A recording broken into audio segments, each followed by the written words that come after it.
새로운 설교 시리즈를 시작합니다. 제가 잔치집이라고 이름을 붙였습니다. 잔치는 순 우리말입니다. 영어로는 banquet이라고 하기도 하고 feast라고 하기도 하죠. 사전적으로는 기쁜 일이나 즐거운 일이 있을 때 음식을 차려놓고 여러 사람들이 같이 먹고 마시고 즐거워하는 그러한 일을 의미합니다. 잘 생각해 보면 우리의 인생 가운데 잔치가 얼마나 많이 있는지 몰라요. 어린이가 태어나서 100일이 되면은 우리가 100일 잔치를 하죠. 1년을 지나면은 돌잔치를 하죠. 이 아이가 조금 커서 유아원이나 유치원을 가면은 무슨 잔치를 하죠? 재롱잔치를 합니다. 또 해마다 생일이면은 생일잔치를 해줘야죠. 또 애가 커서 예전에는 좋은 대학을 가면은 마을에서 현수막을 걸고 마을 잔치도 했습니다. 아이가 고시 같은 데 합격을 해도 마을에서 또 잔치를 해줬고요. 결혼을 하면은 혼인 잔치를 하죠. 또 이 혼인을 한 아이들이 또 다시 아이를 낳으면은 자녀들이 태어나면은 또 자녀들을 위한 잔치를 100일 잔치, 돌잔치 또 처음부터 다시 합니다.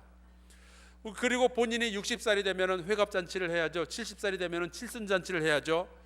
결혼 생활이 또 성공적으로 오랫동안 같이 지속이 되면은 은혼식 잔치도 하고 금혼식 잔치도 하고 또 교회나 동네에서 연세가 드신 분들을 위해서 하는 경로잔치도 있죠.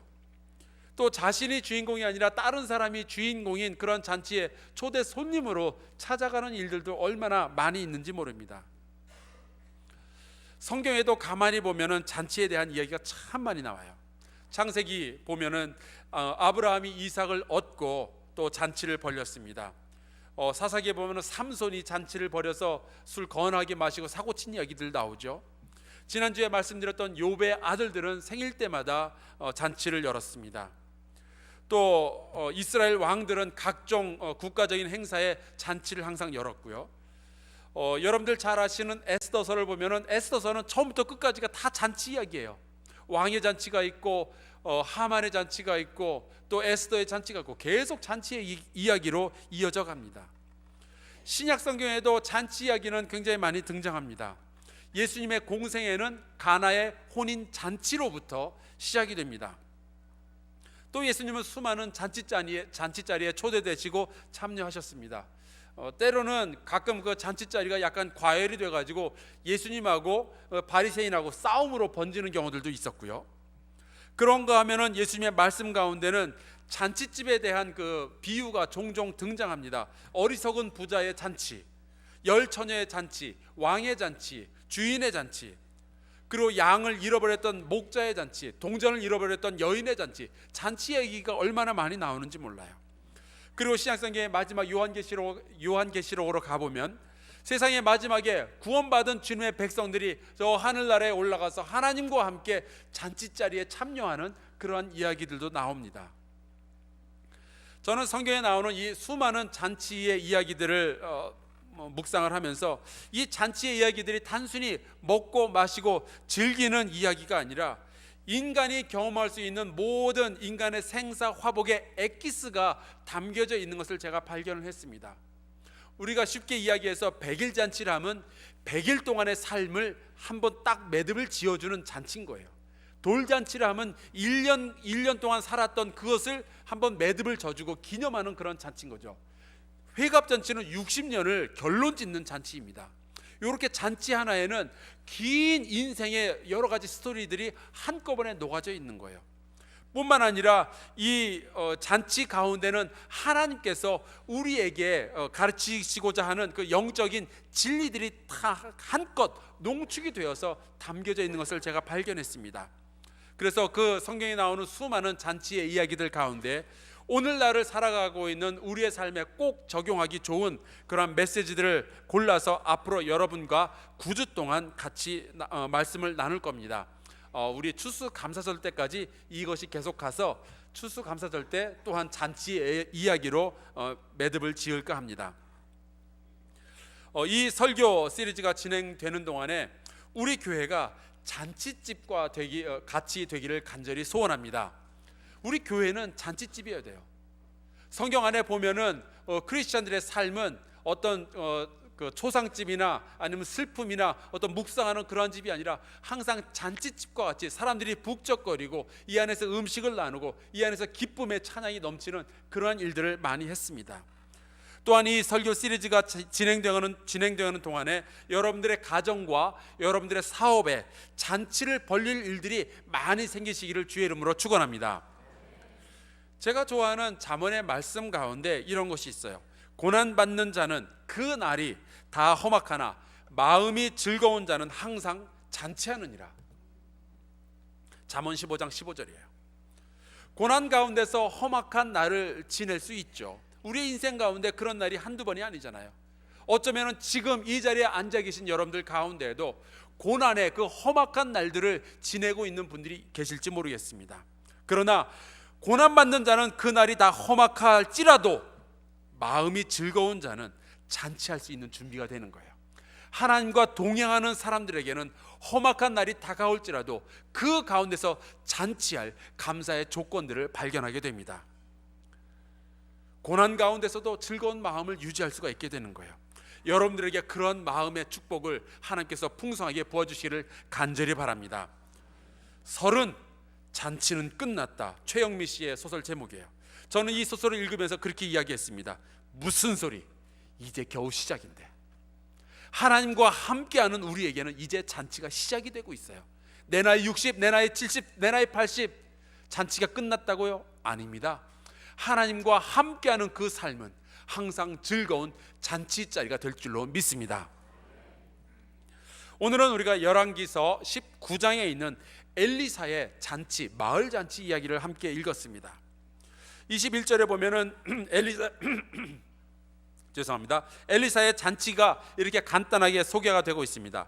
엘리사가 엘리야를 떠나서 돌아가서 한 겨릿소를 가져다가 잡고 소의 기구를 불살라 그 고기를 삶아 백성에게 주어 먹게 하고 일어나 엘리야를 따르며 수종 들었더라.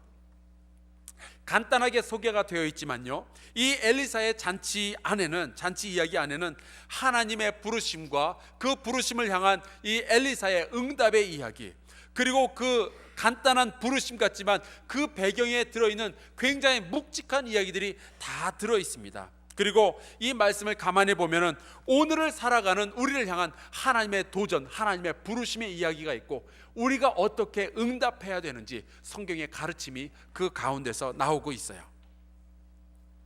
여러분들이 잘 알다시피 열왕기는 이스라엘의 왕의 이야기들을 기록해 놓은 책입니다. 사실 그 이스라엘의 왕들의 이야기는 사무엘서부터 시작을 하죠. 사무엘 선지자가 사울이라는 남자를 이스라엘의 왕으로, 초대 왕으로 세웁니다. 이 사울은 키가 굉장히 컸고 잘생긴 남자였어요. 그러나 예나 지금이나 그 가능성이 참 농후한 것이 키 큰 남자는 참 허당인 것 같아요. 이 사울은 멋진 남자였지만 결국 지 잘난 멋에 하나님의 말씀을 멀리하기 시작하고 자기 판단이 옳은 거라고 생각하고 자기가 멋대로 행동하기 시작합니다. 그래서 자기보다 혹시라도 좀 나은 사람이 있으면 질투하기 시작하고요. 그러면서 하나님께서는 이제 사울을 버리시고 다윗을 새로 왕으로 세웁니다. 다윗은 키가 크다는 이야기는 없었지만 적어도 하나님을 사랑하고 하나님을 신뢰했던 왕이었습니다. 그가 살아가면서 실수를 전혀 하지 않은 것은 아니었지만 오히려 실수했지만 하나님께 돌아오고 회개하고 그러므로 인해서 하나님으로부터 진정으로 마음에 합한 자라는 인정을 받았던 자였어요. 그리고 이 다윗의 나이가 들어서 더 이상 왕의 직무를 할 수 없게 됩니다. 여기까지가 사무엘 하의 이야기의 끝입니다. 그리고 더 이상 다윗이 늙어서 왕의 일을 할 수 없게 되고 그 후계자를 정하게 되는 그 이야기부터 열왕기상이 시작이 됩니다. 다윗을 이어서 솔로몬이 왕이 되고 그야말로 이스라엘의 전성기를 구가한 후에 솔로몬의 아들 르호보암 때에 이 이스라엘은 남왕국, 북왕국 두 왕국으로 갈라집니다. 그 이후로는 남쪽을 유다라고 불렀고 북쪽을 이스라엘이다라고 불렀어요.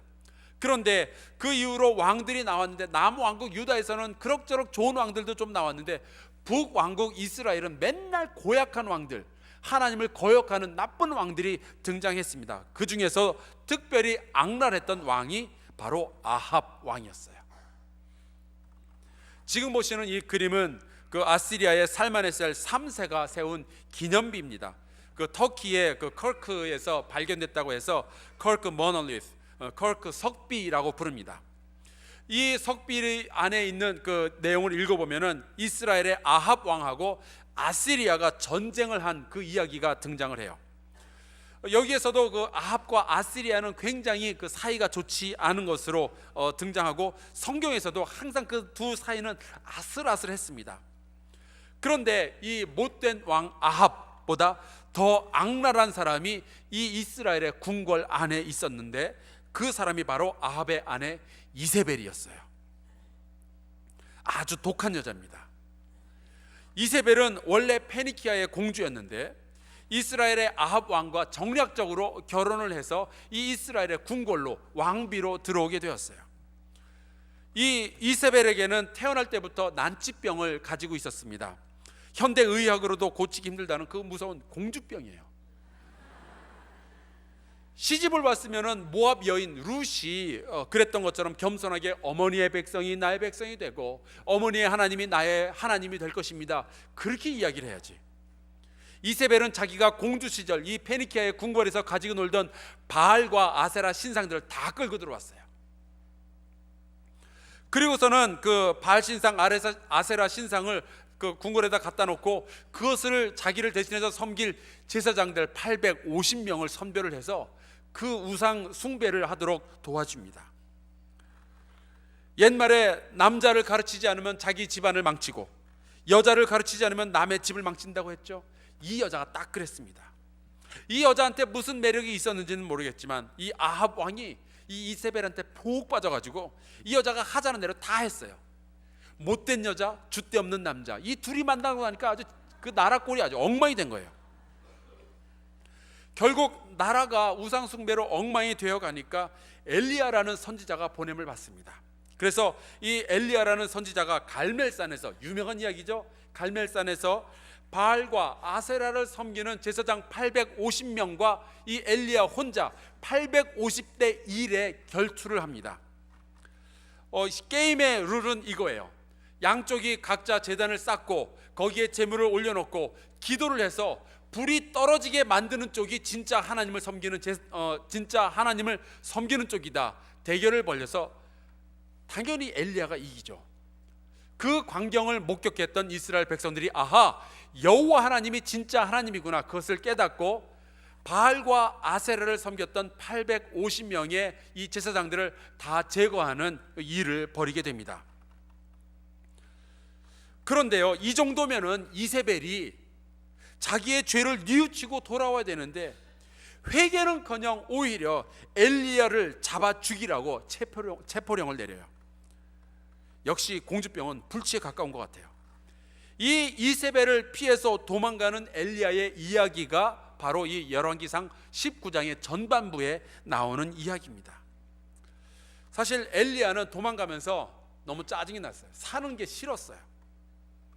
850대 1의 이 화려한 대결에서 승리를 거두었으면은 또 우상 숭배자들을 다 제거한 민족의 영웅으로서 대접을 받아야 되는데, 하나님이 이 정도 엘리야가 일을 했으면은, 용감하게 하나님의 일을 했으면은 구름에 태워가지고 둥둥 떠다니게 하나님이 만들어 주셔야 되는데, 오히려 이 엘리야는 도망자가 되어서 자기 목숨을 부지하기 위해서 막 광야로 숨어 들어간 거예요. 그 꼴이 너무 비참했어요. 그래서 엘리야는 열왕기상 19장 4절에 보면은 하나님께 호소를 하는데, 여호와여 넉넉하오니 이 정도면 됐으니 지금 내 생명을 거두어 주시옵소서, 날 죽여 주시옵소서. 오죽 답답했으면 그런 말을 하겠어요. 아마 여러분들 살아가는 과정 속에서 너무너무 힘들어서 하나님한테 한두 마디 그런 푸념 섞인 불평을 했을지도 모르겠어요. 하나님, 이 정도면 됐습니다. 차라리 저를 죽이시죠. 그때 하나님께서 엘리야를 위로하시며 그의 영혼을 다시 회복시키십니다. 그 첫 번째 단계로 이 엘리야에게 천사를 보내셔서 구운 떡과 물을 주시죠. 그리고 두 번째로는 이 음식만 주시는 것이 아니라 그의 마음을 위로할 천사를 보내주셔서 이 엘리야를 어루만지면서 위로하고 그와 대화하도록 하십니다. 그야말로 병원에 누워있는 환자를 돌보듯이 하나님께서 엘리야를 돌보셨어요. 그리고 세 번째로 엘리야가 호렙산의 굴에 들어가 있을 때 하나님께서는 엘리야에게 임하시는데 세미한 음성 가운데, 조용한 음성 가운데 임하시고 그에게 새로운 사명을 부여하여 주십니다. 이 역시도 엘리야를 회복하는 하나님의 그 회복 프로그램의 일부였어요. 선지자에게 있어서 사명이 없다면 이 선지자에게 무슨 삶의 의미가 있겠어요? 사실 엘리야처럼 우리도 쉽게 다운되고 외로워하고 좌절할 수가 있죠. 하지만 하나님은 고린도후서 1장 3절의 말씀처럼 자비의 아버지시요 모든 위로의 하나님이심을 믿으시기를 주의 이름으로 축원합니다. 우리의 모든 환난 중에서 우리를 위로하사 우리로 하여금 하나님께 받는 위로로서 모든 환난 중에 있는 다른 자들을 능히 위로하게 하시는 분이 바로 우리의 아버지 하나님이셔요. 그러니까 여러분, 혹시 주님의 말씀대로 신앙대로 살다가 너무 힘들어서 다 포기하고 싶다라고 느낄 때에 엘리야의 하나님을 기억하시기를 주의 이름으로 축원합니다. 하나님은 위로의 하나님이셔요. 하나님은 회복시키시는 하나님이셔요. 하나님은 우리에게 힘 주시는 하나님이셔요. 하나님은 우리에게 다시 사명을 주시고 우리로 하여금 다시 일하게 하시고 우리가 피곤하고 지치고 실망하여서 모든 일을 다 그만두고 싶을 때 다시 한번 세밀한 음성 가운데 우리에게 사명을 주시고 원래의 상태로 회복시키는 분이셔요. 그래서 우리로 하여금 열매 맺도록 해주시는 분이죠. 그분이 우리 아버지시고 그분이 우리와 늘 함께 동행하여 주시는 하나님 아버지십니다. 하나님은 어떻게 우리 하나님의 사람들, 우리들을 회복시키실까요? 여러 가지 방법들이 있지만 제가 하나를 소개해 드릴게요. 로마서 15장 4절부터 5절에 나오는 말씀인데요, 이렇게 말씀합니다. 무엇이든지 전에 기록된 바는, 성경 말씀은 우리의 교훈을 위하여 기록된 것이니 우리로 하여금 인내로 또는 성경의 위로로 소망을 가지게 함이니라. 우리가 삶의 소망을 잃어버리고 다 쓸데없어 이제 포기하고 싶어 라고 이야기할 때에 우리로 하여금 소망을 가지게 하는 바로 그것이 있으니까 그것은 바로 성경 말씀이에요. 성경의 위로로 소망을 가지게 함이니라. 성경 말씀 안에 하나님의 말씀이 담겨져 있고 하나님의 음성이 있고 이 하나님의 음성 안에 위로가 있고 회복의 열쇠가 들어있는 거예요. 이 사실을 우리가 믿지 못하면은 우리는 영적인 위로를 받을, 회복을 받을 방법 중에 가장 큰 것 하나를 잃어버리는 거예요. 여러분들이 만약에 지금 힘드시면은 좌절하고 다 귀찮아하고 그럴 것이 아니라 오히려 하나님의 말씀을 더욱 가까이 하셔야 돼요. 하나님의 말씀을 더 많이 읽고 하나님의 말씀을 묵상하셔야 돼요. 그 안에서 위로와 회복의 열쇠가 발견되어지는 겁니다. 그리고 마지막으로 하나님께서는 이 엘리야를 회복시키는 가운데 그 엘리야의 후계자 엘리사를 준비하게 하십니다. 이것은 성경 안에 계속 반복적으로 나오는 성경의 그 원리 중에 하나인데요, 세상이 어지러울 때 하나님은 한 사람을 선택을 하셔요. 그리고 그 한 사람으로 하여금 세상을 바꾸도록 하십니다. 이세벨과 아합이 세상을 어지럽히고 우상숭배를 퍼뜨리고 하나님의 말씀을 거역하는 문화를 만들어 갈 때에 하나님께서는 엘리야를 선택하셨어요. 그 한 사람을 통해서 이스라엘 백성들에게 도전하시고 그 한 사람을 통해서 새로운 역사를 만들어 가셨습니다. 예전에도 그렇고 하나님은 지금도 변함없이 그 방법을 사용하여 주셔요. 하나님께서 새로운 계획을 가지시고 우리를 부르십니다.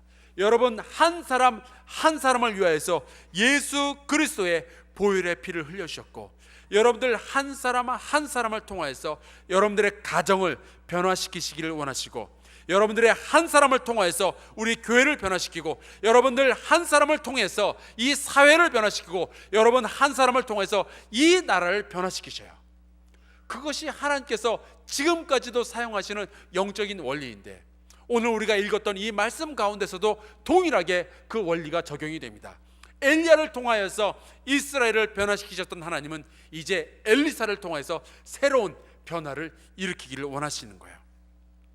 그래서 하나님께서는 엘리야에게 말씀하시기를 엘리사에게 기름을 부어 너를 대신하여 선지자가 되게 하라 라고 말씀하십니다. 그런데 재미있는 것은 엘리야가 그동안 그렇게 화려하게 일을 해왔고 힘든 일도 있었지만 하나님께서 다시 회복을 시키셨는데, 희한하게도 하나님은 엘리야를 회복시키심과 동시에 엘리야에게 너는 이제 됐다, 네 후계자를 세워라 라고 말씀을 하셔요. 그 말은 엘리야가 더 이상 할 일이 없다, 너는 이제 거의 끝에 다다랐다라는 이야기입니다. 그 정도면 엘리야가 참 실망할 법도 해요. 그동안 내가 이렇게 열심히 해왔는데 하나님은 갑자기 이제 너는 그만하고 내 후계자로 하여금 일을 하도록 하겠다라고 말씀하시니까 섭섭할 뻔도 합니다. 근데 제가 읽었던 책 중에 그 고든 맥도날드 목사님의 그 명저, 그 Order Your Private World, 내면 세계의 질서와 영적 성장이라는 책을 보면은요, 그 쫓겨다니는 사람과 부름받은 사람의 그 구별하는 그 이야기가 있습니다. 쫓겨다니는 사람이라는 것은 이게 싫어서 이거 하고 저게 싫어서 이거 하고 그런 사람들이에요. 내가 못 사는 게 싫어서 돈을 벌려고 그러고, 내가 세상에서 욕먹는 게 싫어서 이 사람을 만나려고 그러고, 그러니까 쫓겨다니는 거예요 계속. 그런가 하면 어떤 사람들은 부르심이 있어요. 인생의 목적이 있어요. 하나님의 부르심이 있기 때문에 내가 싫지만, 내가 괴롭지만 그 일을 하는 사람들이 있어요. 어떤 사람들은 괴롭고 싫은 일 때문에 쫓겨서 편한 일로 가는데, 어떤 사람은 부르심이 있기 때문에 편한 일이 있어도 괴롭고 힘든 일을 찾아가는 사람들이 있죠. 그런데 그 부르심을 입은 사람들의 특징 중에 하나는 내려놓을 줄 안다는 거예요. 하나님의 때에 하나님이 시키시는 일을 위해서 자기가 가지고 있던 특권, 자기가 생각했던 자기의 명예, 이 모든 것들을 다 내려놓을 줄 아는 사람들이 바로 하나님께서 하나님의 부르심을 입은 사람들이다라고 이야기를 하고 있습니다. 이분이 그 이야기를 하면서 이런 자그마한 토막 이야기를 하나 써놨어요. 45세의 나이에 영국의 한 학교 교장으로 임명된 사람의 이야기가 나옵니다. 이 사람이 교장이 되면서 맨 처음 했던 일은 자기가 65세 생일이 되었을 때에 뜯어보도록 스스로에게 편지를 보낸 거예요. 20년이 지나고 나서 이제 이 사람이 65세가 되었을 때 드디어 자기에게 스스로에게 보냈던 그 편지의 봉투를 뜯고 그 내용을 읽어봅니다. 그리고 거기에는 이런 내용이 담겨져 있어요. 오늘로 당신은 65세가 되어서 이제 교장의 임무를 더 젊은 사람에게 넘겨줄 때가 되었다. 당신은 스스로에게 당신을 대처할 만한 인물이 없다고 믿을 것이다. 당신 없이는 안 된다고 말하게 될 것이다. 그러나 그것은 자기를 과대평가하는 생각일 뿐이다. 절대로 믿어서는 안 된다. 20년 전에 자기 스스로에게 보냈던 편지였어요. 그와 마찬가지로 엘리야는 하나님의 계획에 동참할 뿐 자기의 오래된 가치를 붙잡고 씨름하지 않았어요. 대신 하나님께서 후계자를 정하시니까 기쁜 마음으로 그곳에 순종하며 찾아가고 자기의 모든 것을 다 내려놓았습니다. 그리고 엘리야가 엘리사를 발견해요. 성경에 보니까 엘리사는 당시 12결의의 황소를 데리고 밭을 갈고 있었다고 했습니다. 한 결의는 두 마리를 뜻해요. 두 마리가 하나의 명예를 메고 그리고 밭을 갈도록 하는 겁니다. 그러니까 12결이면 총 24마리예요. 총 24마리의 황소가 갈아야 할 밭이라면 굉장히 큰 밭일 겁니다. 그리고 24마리의 소를 소유하고 있었다는 것은 이 엘리사가 참 잘 살던 사람이라는 뜻이에요. 그러니까 열심히 일만 한다면은, 농사만 잘 진다면은 이 엘리사는 편안하게 좋은 삶을 잘 유지하고 있을 수 있었을 겁니다. 그런데 엘리야가 그를 부르러 나타난 것이에요. 엘리야가 이 엘리사를 부르는 그 행동이 묵상해 보면 볼수록 참 섭섭하고 좀 시시합니다. 자기의 겉옷을 벗어서 그 엘리사 위에 던진 거예요. 여러분, 모세가 부름을 받을 때는요, 호렙산에 올라가 봤더니 불꽃이 막 올라오는데 그 가시나무 떨기는 다 없어지지 아니하는 이상한 광경을 봤어요. 신비했죠. 사무엘이 부름을 받았을 때는 밤에 하나님의 음성이 3번 들렸다고 했어요. 에스겔이 부름을 받았을 때는요, 하늘문이 열리고 하나님의 모습을 에스겔이 직접 보았다고 했습니다. 이사야가 부르심을 받았을 때는요, 성전에 그 천사들이 막 날아다니는 그러한 모습을 보았어요. 예레미야가 선지자가 되었을 때는 하나님의 음성을 들었습니다. 그런데 이 엘리사는 이런 신비하고 화려하고 강력한 하나님과의 직접적인 만남이 전혀 없었어요. 어디서 난데없이 남의 옷이 그냥 자기 위로 뚝 떨어진 것 뿐이에요. 그것도 엘리야가 광야에서 40일 이상을 빨지도 않고 입었었던, 냄새나고 먼지 풀풀 나니는 그 옷이 자기 위에 털썩하고 떨어진 거예요. 아마 엘리사는 알았겠죠, 그것이 무슨 의미인지. 우리 같으면 기분 나빠할 일일지도 모르겠지만 엘리사는 그 일이 있은 후에 바로 엘리야를, 자기의 선생이 될 엘리야를 알아보았고, 자기 위에 떨어진 그 옷이, 먼지 나는 바로 그 옷이 선지자로 자기를 부르는 상징적인 행위라는 것을 눈치를 챘습니다. 그래서 엘리사는 즉각적으로 자기의 부모와 인사하고 한결있어, 그러니까 황소 2마리를 잡아서 소의 기구를 불 삶아 그 고기를 백성을 위한 잔치 음식으로 내놓게 됩니다. 영어로 burning the bridge라는 그 표현이 있습니다. 돌아갈 다리를 불태워버렸다는 얘기예요. 엘리사의 잔치는 이러한 의미가 있어요. 이전까지는 자기가 열심히 노력만 하면 편안하고 좋은 삶, 큰 재산을 가지고 있었고 열심히 일하면서 행복한 삶을 살 수 있었겠지만, 이 잔치 이후로는 완전히 다른 삶을 살게 되는 거예요. 여러분, 이 잔치의 의미가 뭔지 아세요? 이 잔치는 이 엘리사의 두 삶의 사이에 놓여져 있는 거예요. 첫 번째 삶은 좋은 삶이었어요. 그러나 두 번째 삶은 하나님과 함께하는 삶, 하나님의 일을 하는 삶, 위대한 삶이었어요. 그리고 그 사이에 엘리사가 베푼 이 잔치는 좋은 삶과 위대한 삶의 사이를 가로지르는 중요한 이정표가 되었던 거예요. 엘리사의 잔치는 이전의 삶으로 돌아가지 않겠다는 의지와 하나님의 부르심에 대한 순종의 표현이었습니다.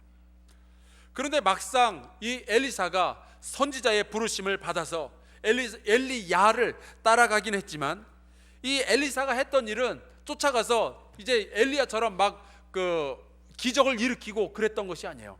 오늘 우리가 같이 읽었던 말씀 21절을 보면은 이 엘리사가 엘리야를 따르며 수종 들었더라라는 말씀으로 끝이 납니다. 변변치 않은 그런 방식으로 부름을 받았던 이 엘리사는 변변치 않은 일을 하기 시작했어요. 그것은 그냥 심부름하는 일이었어요. 종의 일을 감당하는 거였습니다. 그냥 자기 선생 엘리야에게 복종하는 일이었어요. 그는 성실하게 섬기는 겸손부터 배워야 했습니다.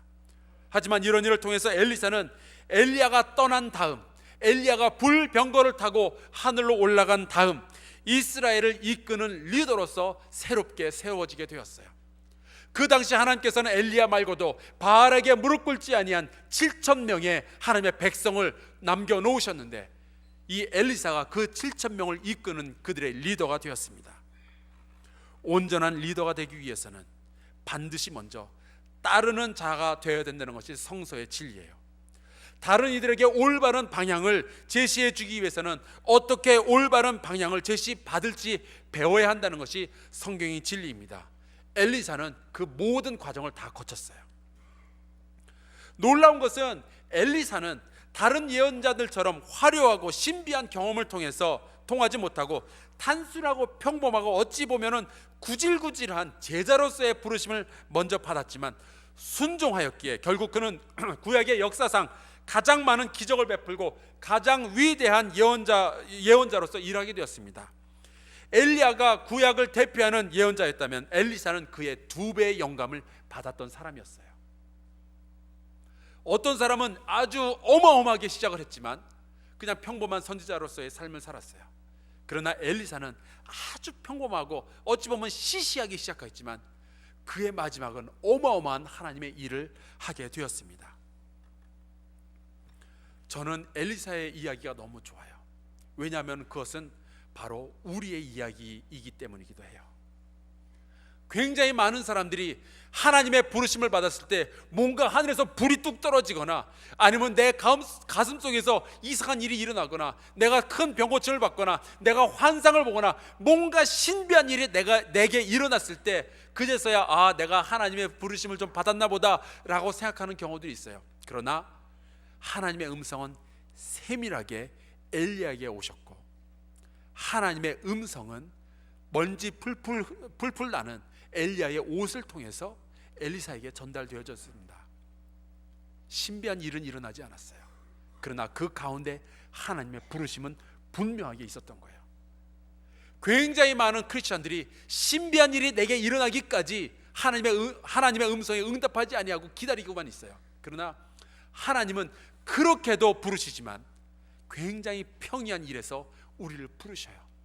여러분들이 성경 말씀을 읽다가 하나님께서 여러분들에게 말씀하십니다. 설교 말씀을 듣다가 하나님께서 여러분들에게 말씀하시고요, 여러분들이 올라가시다가 교회 광고가 붙여져 있는데 그것을 보다가도 하나님의 음성을 듣게 돼요. 전도사님들의 전화 통화를 통해서도 여러분들 하나님의 음성이 들려져요. 문제는 우리가 안 듣고 있을 뿐이죠. 하나님은 끊임없이 우리를 부르시고 우리를 하나님의 사역의 자리로 이끌기를 원하십니다. 그는 시시하게 부름받았고 평범하게 훈련받았어요. 그러나 가장 강력하고 가장 뛰어난 리더가 되었습니다. 왜냐하면 그 부름과 그 훈련의 배경에는 하나님이 살아계셔서 역사하고 계셨고요, 그 하나님을 따르는 엘리사의 순종이 있었기 때문이에요. 엘리사는 열심히만 일하면 잘 먹고 잘 살 수 있는 사람이었습니다. 그러나 그는 더 위대한 하나님과 동행하는 삶을 위해서, 하나님의 최고를 위해서 자기의 최선을 포기해버렸어요. 그것이 부르심을 받은 사람이 마땅히 해야 하는 일입니다. 많은 분들이 제자로서의 부르심에 대해서 목사가 설교를 할 때, 책에서 읽을 때, 성경 말씀으로부터 도전을 받을 때 이렇게 이야기해요. 아유, 저는 아직 믿음이 좀 없었어요. 믿음이 생기면은 제가 부르심에 순종하기 쉬울 텐데요. 이렇게 말씀하시는 분들에게 제가 본 회포 목사님이 쓰신 그 나를 따르라 라는 책을 소개해드리길 원합니다. 저의 영혼을 흔들었던 책이에요. 이 책에 이런 말이 나옵니다. 믿음이 있는 자가 순종하는 거 맞는 이야기다. 그러나 순종하는 자가 믿을 수 있다는 사실도 우리는 인정해야 된다. 순종은 믿음의 결과이며 믿음은 순종의 결과이다.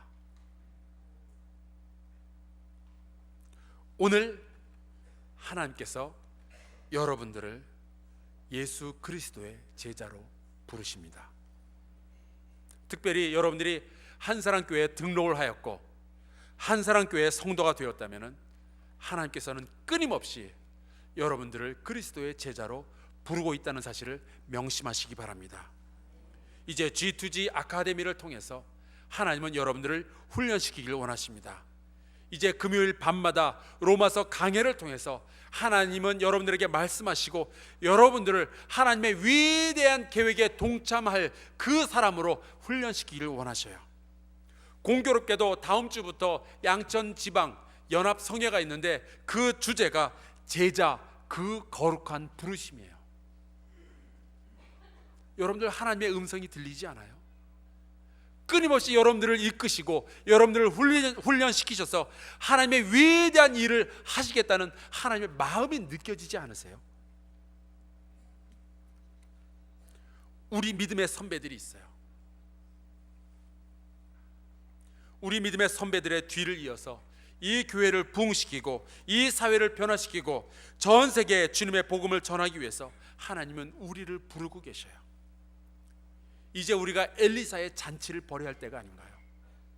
하나님이여, 내가 뒤를 돌아보지 아니하고 나의 좋은 삶에 연연하지 아니하고 하나님의 최고를 위하여 나의 최선을 내려놓게 하여 주시옵소서.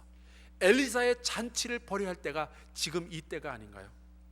신비한 꿈과 환상과 병고침과 화려한 기적으로 하나님께서 여러분들을 부르기도 하시겠지만 어쩌면 시시해 보이는 이 주보에 나오는 광고를 통해서 여러분들한테 말씀하시기도 해요. 어쩌면 여러분들이 겪어야 할 이 훈련 과정은 지루하고 많은 인내심을 필요로 할지도 모릅니다. 화려한 것은 없고 여러분들에게는 오직 겸손과 순종함과 성실함만 요구될 수도 있어요. 그러나 이러한 모든 과정을 통해서 하나님은 엘리사라는 위대한 작품을 만들어내셨습니다. 그 하나님은 지금 이 세대를 하나님의 세대로 만들어갈 또 다른 엘리사를 부르고 계셔요. 또 다른 엘리사를 훈련시킬 계획을 가지고 계셔요. 이제 우리가 엘리사의 잔치를 베풀고 하나님 앞으로 나아가야 됩니다. 부르심에는 결단이 따라와야 돼요. 세상의 즐거움과 편안함도 따르며 동시에 예수님의 부르심도 따라갈 수는 없습니다. 하나님의 최고의 계획을 위해서 나의 좋은 삶, 나의 최선을 포기하는 희생이 필요해요. 그것이 엘리사의 잔치였고 우리는 이 세상 가운데 그 잔치를 베풀어야 되며 우리 한사랑교회 예배 순간순간마다 그 결단의 잔치가 베풀어져야 합니다. 엘리사처럼 결단하고 주님의 부르심을 기쁨으로 여기며 주님께 순종하고 주님께서 주시는 그 훈련을 달게 받는 우리 모든 성도들이 되시기를 간절히 축원합니다.